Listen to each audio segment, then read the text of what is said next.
The Supreme Court is back in session, still down one justice after the death of Antonin Scalia. Arguments are scheduled to start tomorrow with several important cases coming up. The question is, how will an 8-justice court impact the rulings? Wiehl is a Fox News legal analyst, and David Bruno is a criminal defense attorney. Thanks to both of you for joining us. Thanks, Melissa. David, let me start with you. So the first case that we're talking about that they're looking at deals with Trinity Lutheran Church of Columbia versus Pauley, and they're talking about whether or not they can take state funds to refurbish their playground, right? Separation of church and state. How has this gone all the way to the Supreme Court?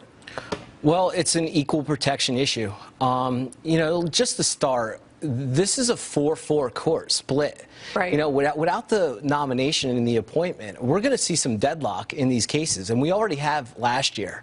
In this specific case, it's pretty interesting because, generally speaking, states can prohibit the use of funds for religious institutions, specific reasons.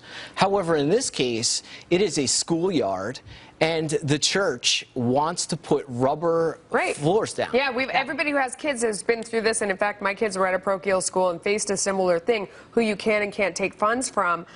It does seem, unfortunately, pretty straightforward for the school, though. They can't take the funds. What's the argument? What's really interesting to me on this case is you've got the First Amendment clashing, right? You've got the Establishment Clause, which says exactly that. You can't have the government getting involved.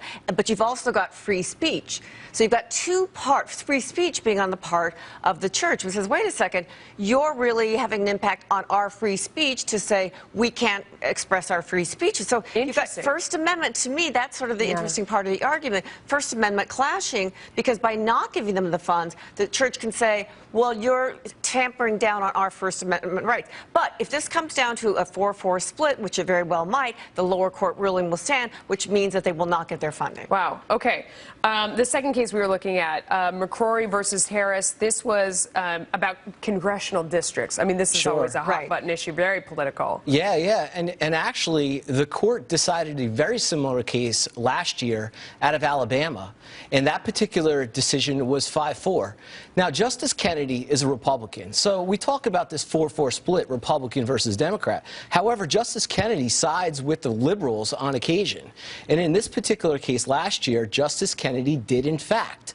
So since we've lost Scalia, it looks as if there's not going to be any changes here. They're going to side with the liberal court, and this is going to be affirmed. It's going to be struck down. And remember, the lower court held in this case that what they had done was unconstitutional. So if the lower court ruling holds in this case, what happened was unconstitutional. Now, it will not have an impact on this election, and I think that's key to note, but other states are going to be looking at this to see what happens going forward. So it will not have an impact on this election, but if the lower court, and again, getting back to the point is, because we don't have a ninth Supreme Court justice in there, it will be held to be unconstitutional. I want to get to the last one before we run out of time, because this one is right in my home court. In 2012, a jury trial awarded Apple $1 billion. That was a reduction, by the way, for patent infringement.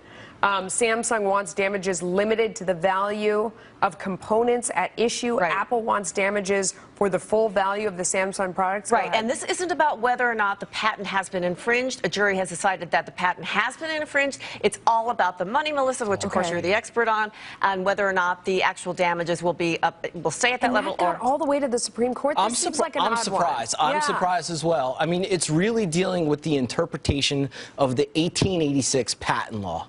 In that patent law, it says that a victim is entitled to the full profit. Well, Samsung's saying, no, it only dealt with a portion of our profits. We shouldn't have to pay for all of the profits, just portions. Interesting. All right, guys, thank you so much. Interesting times in the Supreme Court. The head of